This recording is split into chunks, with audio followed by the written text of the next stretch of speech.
Hindi makapaniwala si Janine Gutierrez na natanggap niya ang parangal bilang Best Supporting Actress sa 38th PMPC Star Awards for Movies. Labis ang kanyang kasiyahan at pasasalamat sa natanggap niyang pagkilala sa kanyang talento sa pag-arte.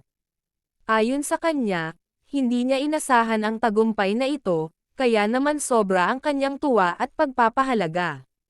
Pinapasalamatan niya ang bumubuo ng TMTC sa pagbibigay sa kanya ng prestihiyosong parangal.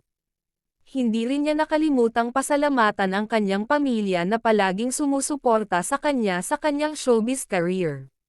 Malaki rin ang kanyang pasasalamat sa kanyang mga kaibigan at kasamahan sa industriya na naging inspirasyon niya.